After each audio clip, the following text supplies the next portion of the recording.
opportunity for a higher share of British GDP going into higher. In fact, I'll make a prediction. Then when we sit here in 2020, there'll be a higher share of higher British GDP going into higher education. In fact, I can guarantee I'll put £1,000 on the table for you all. You can come and pick it up in 10 years' time if I'm wrong. And the reason why I say that is because the knowledge economy demands it, and in economics, what is demanded tends to be forthcoming. The question is, which of you around this table are going to be the ones that are smart enough to fashion what you do quick enough to be the ones that catch the tides, and which of you are either going to have to change your status or even close. I mean, it's as brutal as that. I think there are huge challenges about what is taught. I think that what's in the curricula is going to become a big issue.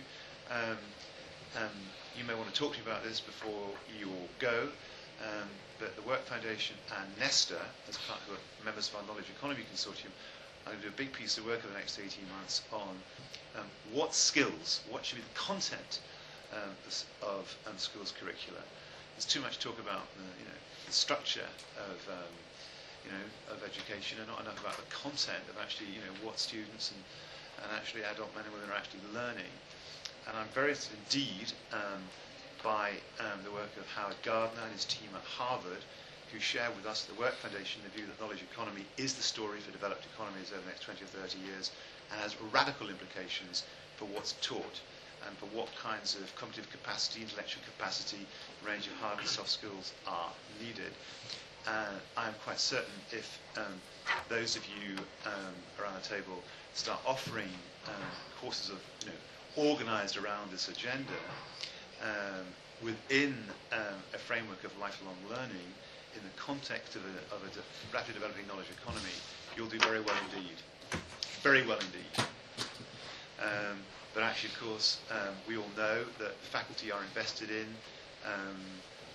current intellectual mindsets. I've just come from a presentation at the LSE where I'm a professor, visiting professor, and asking about economics. And of course, most of the ideas that actually 37 professors at the LSE teach in economics are now wholly redundant.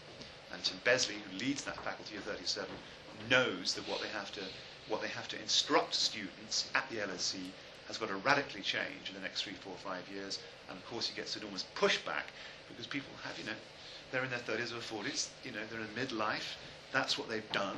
To be told that the categories that you've taught are wrong because look what took place in the real world, you must now teach something else, is really hard for them to accept, and really hard as university principals and faculty leaders to lead your people through.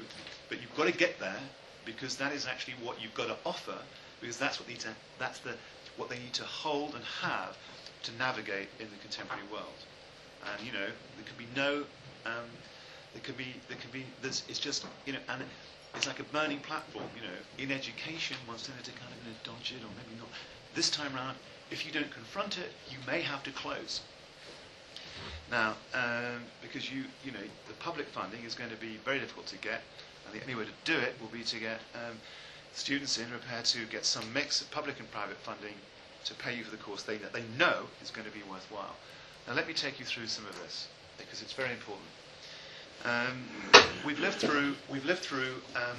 The black line is the one to look at, and that is tracking the first 18 months of this recession. As you can see, it was a worse fall than the fall between 29 and 31. And actually, there's now a consensus amongst us economists is that this is much worse. We're living through much worse in Britain than in the late 20s, early 30s. It was a much bigger fall in GDP, 6%, and we didn't have a banking crisis then. You must all know, all of you, that two of our major banks, Royal Bank of Scotland and Lloyds, were within hours of going bust. And the loan portfolios and the putting of that right doesn't take 18 months. It takes a decade. You should also know, all of you, that the British household sector is the most overborrowed in the world. In fact, there hasn't been a household sector as overborrowed as ours. And we have a commercial property sector that is the most overborrowed in the world. And we know that they must de-gear, deleverage over the next 7 or 8 years. And we know that our banking system is fundamentally cropped. So we know two big things.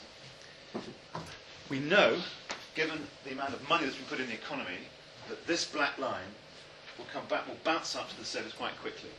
It will return to, and that's what the stock market's telling you too.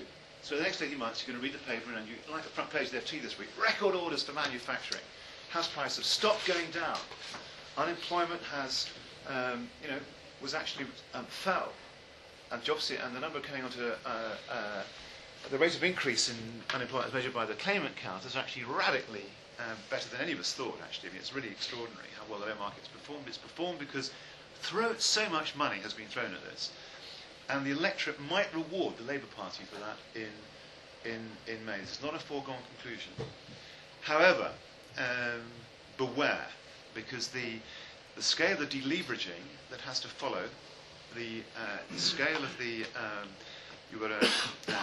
in the private sector, the weakness of our banks, and of course the big public deficit we have, all together means that growth in the decade ahead is going to be very slow after this rapid bounce back to the 2008 levels. Do you understand what I'm saying? When Jeremy Paxman thinks I'm Dr. Pangloss, but it's a complicated story. Not that complicated, actually, but difficult to go over on Newsnight in 2 minutes. Let's go through that. I'm going to rattle through these very quickly, so we can come back to them if you want to interrogate them. Huge challenges over the next decade, in which you're going to be figuring out what you're going to do.